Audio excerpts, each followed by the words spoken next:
Chapter number 18 લઘુ કાવ્યો. લઘુ કાવ્યો, લઘુ મતલબ નાનું. અહીંયા આપણે નાના નાના નાના નાના કાવ્યોના જે સ્વરૂપ છે એની વાત કરવાની છે. સૌથી પહેલા આપણે વાત કરીએ દુહા. દુહા એનું જે સ્વરૂપ છે એ 2 લીટીનું હોય છે. 2 જ લીટીના દુહા છે, પણ કદાચ 200 લીટી સુધી પણ આપણે બોલી શકીએ. અને કદાચ જેટલું બોલીએ એની સમજદારી માટે, એની સમજૂતી માટે એટલું ઓછું છે. જીવનનો જે વાસ્તવિક ભાવ છે એને સચોટ રીતે દુહામાં પ્રગટ થતો હોય છે. દુહામાં અહીંયા જે પ્રસ્તુત જે દુહો છે વિદ્યાર્થી મિત્રો, કદાચ તમારી પાસે ટેક્સ્ટ બુક હોય તો ફટાફટ પેજ નંબર 102, 103 ઉપર આવી જાઓ, એટલે આપોઆપ તમે એ વિશે સમજૂતી મેળવી શકો છો. કવિ સ્વજનો વચ્ચેનો જે પ્રેમ છે, દુહાની અંદર પહેલો 2 દુહા છે, એમાં પહેલો જે દુહો છે એમાં સ્વજનો વચ્ચેનો જે પ્રેમ છે એ વ્યક્ત થયો છે. લીમડો કડવો છે, યાદ રાખજો, લીમડો કડવો છે, પણ એનો છાંયો હંમેશા શીતળ હોય છે, મતલબ ઠંડો હોય છે. લીમડાના છાયા નીચે આપણે અનેક પ્રકારનો આહલાદક આનંદની અનુભૂતિ કરી શકીએ છીએ. એટલે લીમડો કડવો છે ખાવામાં, પણ એનો ગુણ હંમેશા મીઠો છે, એનો છાંયો મીઠો છે. ભલે એ જ વાત અહીંયા કહીને એ કહેવા માંગે છે દુહામાં કે ભાઈઓ વચ્ચે ગમે તેટલા પ્રોબ્લેમ હોય, ગમે તે પરિસ્થિતિ હોય, પણ જરૂર પડે તે એ આપણો સગો ભાઈ જ આપણને કામ આવતો હોય છે. અને બીજો જે દુહો છે એમાં એમ કહેવા માંગે છે કે ઘડો પૂરેપૂરો ભરેલો હોય છે. ઘડો મતલબ એક વાસણ છે, એ પૂરેપૂરો ભરેલો હોય તો એ ક્યારેય છલકાતો નથી, પણ જ્યારે અધૂરો ઘડો ભર્યો હોય પાણીથી, ત્યારે એ ઘડાને તમે એક જગ્યાએથી બીજી જગ્યાએ લઈ જાઓ છો, ત્યારે એ ઘડો છલકાય છે. મતલબ કે જે પૂર્ણ છે એને અભિમાન નથી, એ ફૂલાતો નથી.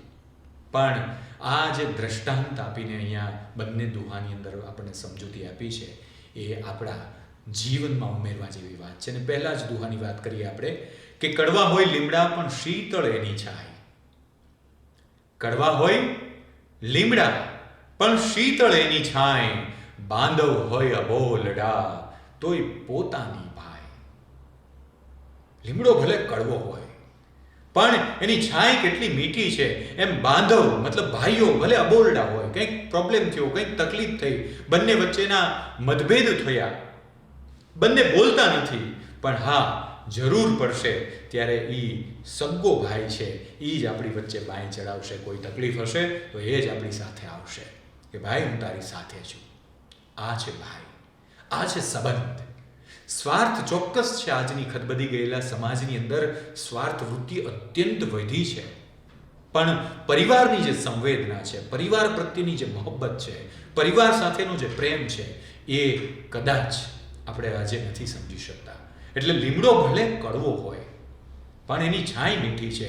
એમ ભાઈ, આપણો જ ભાઈ, આપણો સગ્ગો ભાઈ, કદાચ કંઈક મતભેદ થયા, એની સાથે નથી બોલતા, પણ એ જ ભાઈ જ્યારે આપણને વાસ્તવિક જરૂર છે ત્યારે એ જ ભાઈ આપણને હંમેશા મદદ કરતો હોય છે.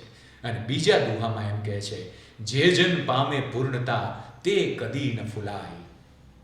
સાંભળજો વિદ્યાર્થી મિત્રો, જે જન પામે પૂર્ણતા તે કદી ન ફૂલાય, પૂરો ઘટ છલકાય નહીં, અધીરો ઘટ છલકાય. જે પૂર્ણતા પામે છે એ ક્યારેય ફૂલાતો નથી. જેની પાસે પૂર્ણ સ્વરૂપ, જેની પાસે જ્ઞાન છે, વાસ્તવિક જ્ઞાન, એ ક્યારેય અભિમાન નથી કરતો. હું કરું, આ હું જ કરી શકું, આ કોઈની તાકાત નથી, આ હું જ કરી શકું, આ શક્ય જ નથી બીજું કોઈ કરી શકે. પણ એ અધૂરો ઘડો છે. આ હું એ અહંકારનું પ્રતીક છે. એક વખત પૃથ્વી છે એ એમ કહે છે કે પૃથ્વીને કહા મેં સબસે બડી, તો કવિને ક્યાં કહા પતા હૈ? સાંભળજો વિદ્યાર્થી મિત્રો, અહંકારનું ચક્ર હંમેશા એક સર્કલમાં વીંટળાયેલું છે. અહંકારનો ક્યાંય અંત નથી. પૃથ્વીને કહા મેં સબસે બડી, તો કવિને કહા શેષનાગ પર ક્यों ખડી? શેષનાગ ખબર છે ને? શેષનાગ પહેલા ધરતીકંપ આવતો ને ત્યારે એવી એક લોક માન્યતા હતી કે એ આપણી પૃથ્વી છે આખી આમ શેષનાગ ઉપર છે. શેષનાગ જે ફેણ આમ રાખીને એ બેઠો છે અને એની ઉપર આ પૃથ્વી છે. એ જ્યારે શેષનાગ ગુસ્સે થાય ત્યારે આ પૃથ્વી હલે એટલે ધરતીકંપ આવે. એટલે પૃથ્વીને કહા મેં સબસે બડી, તો કવિને કહા શેષનાગ પર ક્यों પડી. શેષનાગને અભિમાન આવી ગયું. જો અભિમાન તો દરેકને આવે. मैं सबसे बड़ा, कौन કહે છે? शेषनाग. शेषनाग ने कहा मैं सबसे बड़ा, तो कवि ने कहा शंकर के गले में क्यों पड़ा.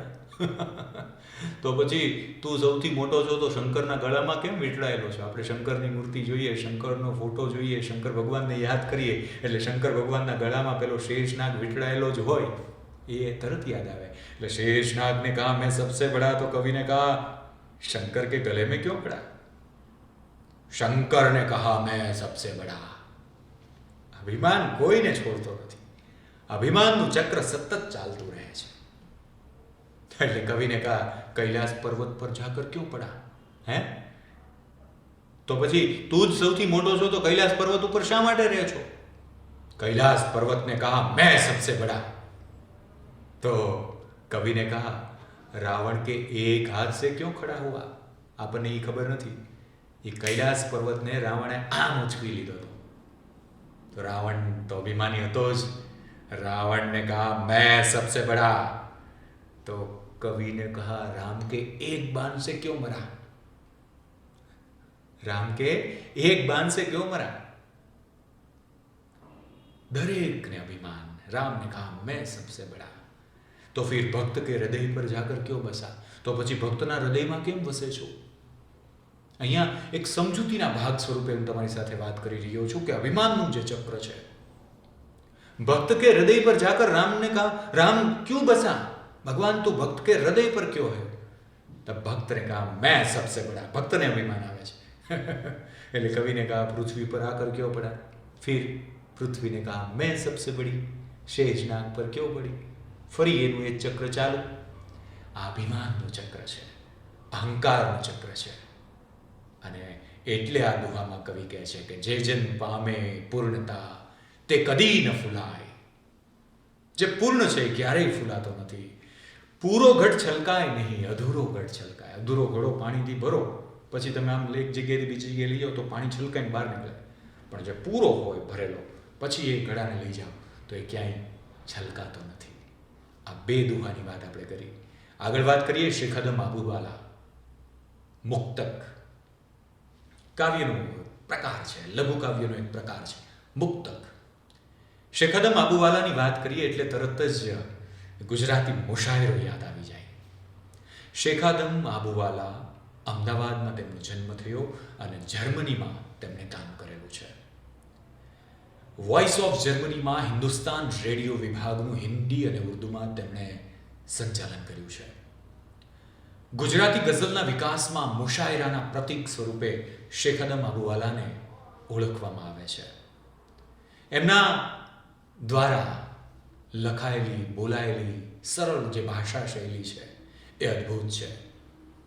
સોનેરી લટ અને ચાંદની તેમના ગઝલ સંગ્રહો છે અને ખુરશી તેમનો કટાક્ષ ગ્રંથ રહ્યો છે, કાવ્ય સંગ્રહ રહ્યો છે. અહીંયા જે મુક્તક છે એ મુક્તકની અંદર એક યુવાનની વાત કરી છે કે દેશનો યુવાન કેવો હોવો જોઈએ.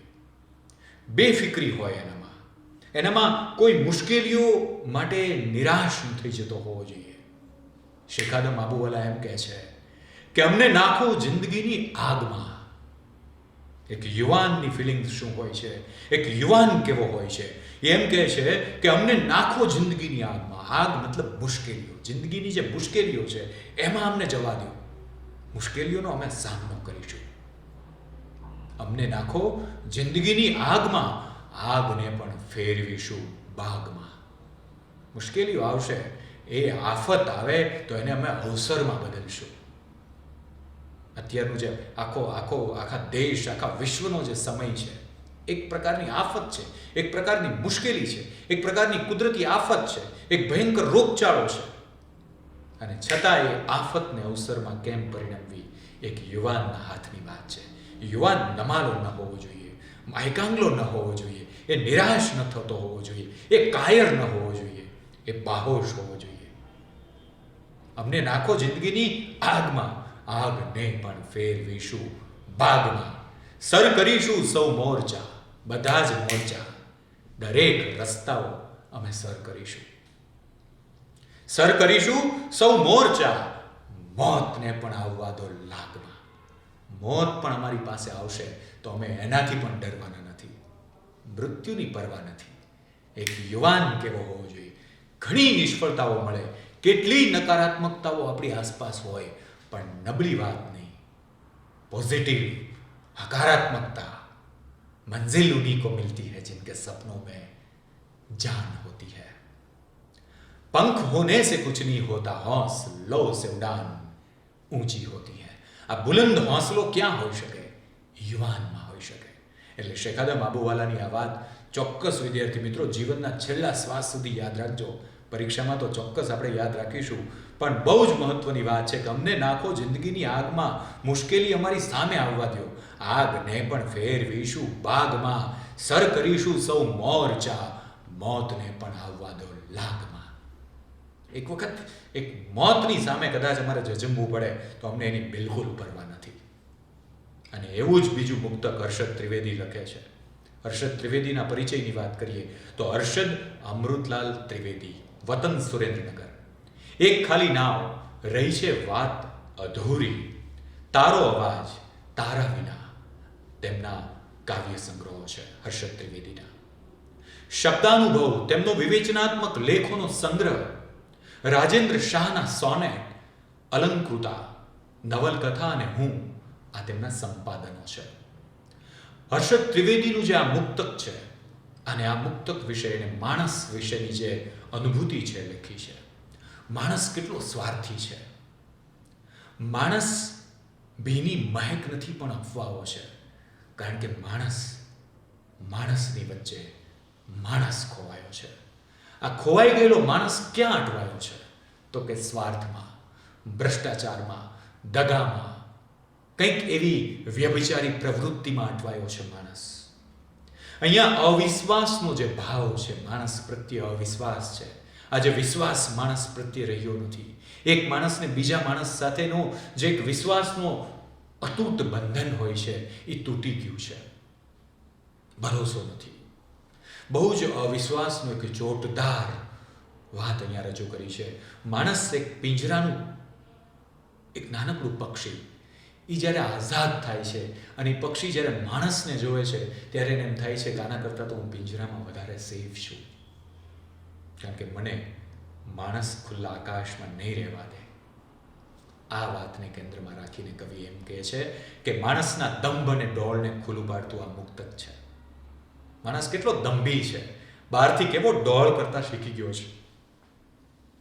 એટલે કહે છે મુક્તકમાં કે પિંજરાનું બારણું ખોલીને પંખીને કહેવામાં આવ્યું. સાંભળજો વિદ્યાર્થી મિત્રો, પિંજરાનું એ બારણું ખોલીને પંખીને કહેવામાં આવ્યું હવે તું મુક્ત છે. પિંજરાનું બારણું ખોલીને પંખીને કહેવામાં આવ્યું કે હવે તું મુક્ત છે. અને આગળ લખે છે હર્ષદ ત્રિવેદી કે પંખીએ બહાર નીકળીને માણસની સામે જોયું અને પાછું પિંજરામાં ભરાઈ ગયું. કેટલી સંવેદનશીલ વાત કરી છે અહીંયા.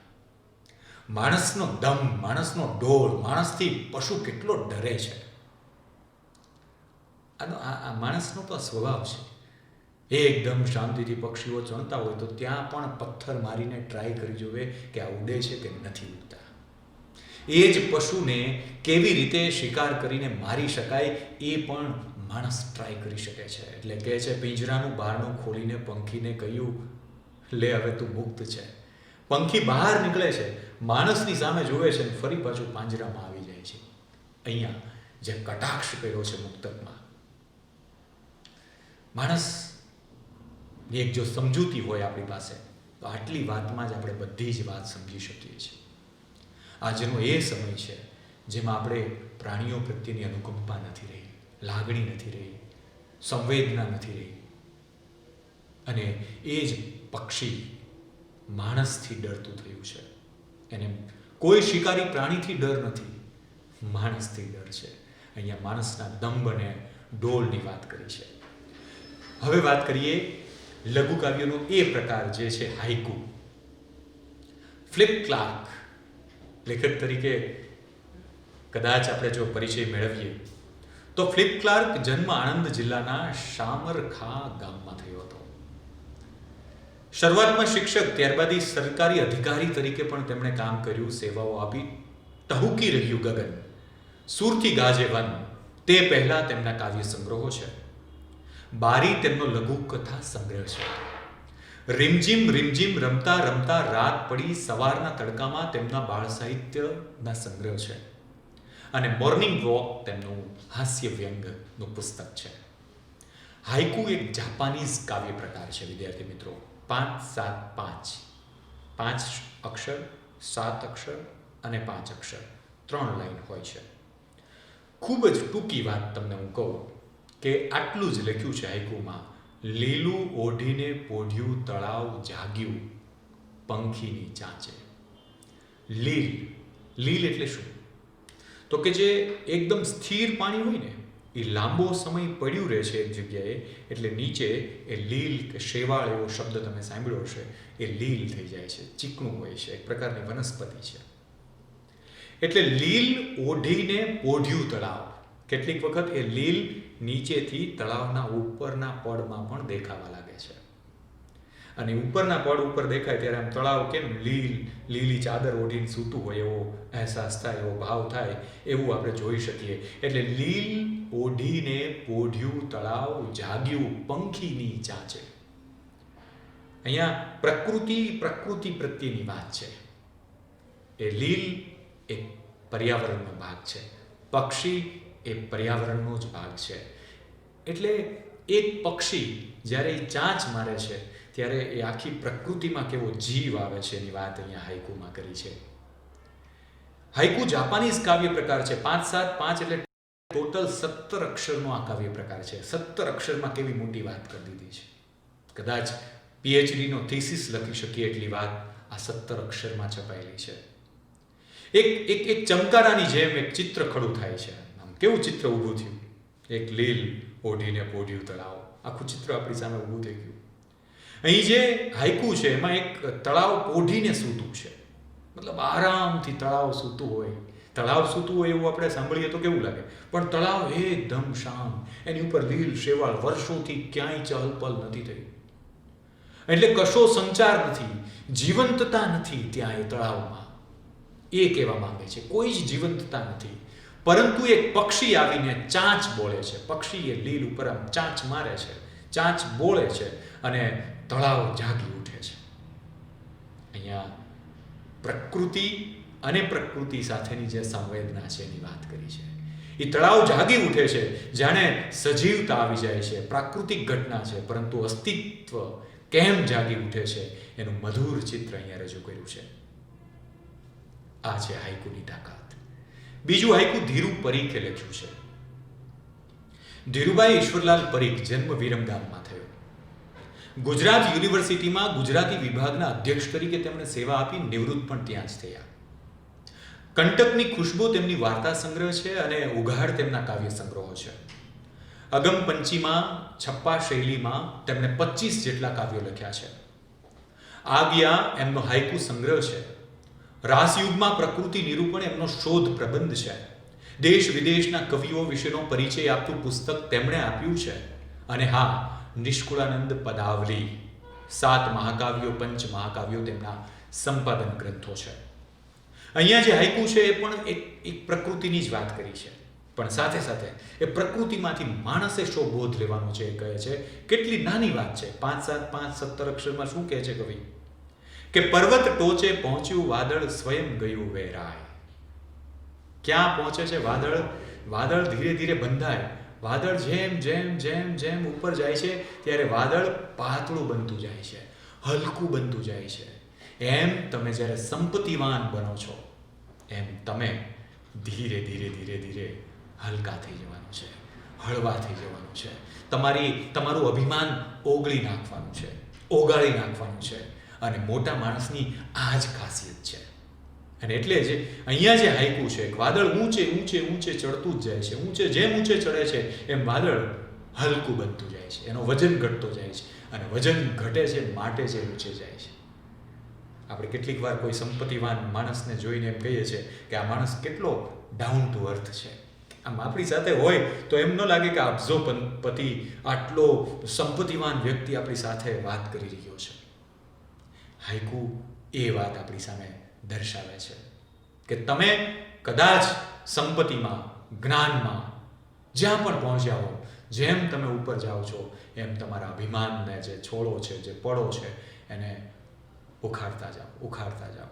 તમને ખબર છે જ્યારે સેટેલાઇટને આકાશમાં મૂકવા જવાનું હોય ત્યારે જે રોકેટ લોન્ચ થાય છે ત્યારે એની સાથે ઘણા બધા ઇન્સ્ટ્રુમેન્ટ હોય છે. ધીરે ધીરે એને જરૂર ન પડે એ બધી વસ્તુ એ કાઢતું જાય છે, અને જો કાઢે છે તો જ એ છેક સુધી પહોંચી શકે છે, બાકી એટલો વજન ત્યાં સુધી ન લઈ જઈ શકે. એટલે જ આ જ વાત આ હાઈકુમાં ધીરુ પરીખે કરી છે કે તમે ખૂબ જ્યાં પહોંચવું છે, જે મંઝિલ સુધી પહોંચવું છે ત્યાં પહોંચો, પણ અભિમાન ન કરો. એનો કોઈ જગ્યાએ એવો ક્ષોભ ન હોવો જોઈએ, એનો ગર્વ ન હોવો જોઈએ, અભિમાન ન હોવું જોઈએ, કોઈની ઈર્ષા ન હોવી જોઈએ, નિંદા ન હોવી જોઈએ. વિદ્યાર્થી મિત્રો, દુહા હોય, મુક્તક હોય, હાઈકુ હોય, આ કાવ્યનો બહુ જ નાનો પ્રકાર છે, પણ આ પ્રકારની અંદર ઘણું બધું આપણે કહી શકીએ એમ છીએ. ચેપ્ટર નંબર 18 દુહા, મુક્તક, હાઈકુની ચર્ચા અહીંયા પૂર્ણ કરીએ છીએ. એકવાર સમજવાનો પ્રયત્ન ચોક્કસ કરજો. આપ સૌનો ખૂબ ખૂબ આભાર. Thank you very much.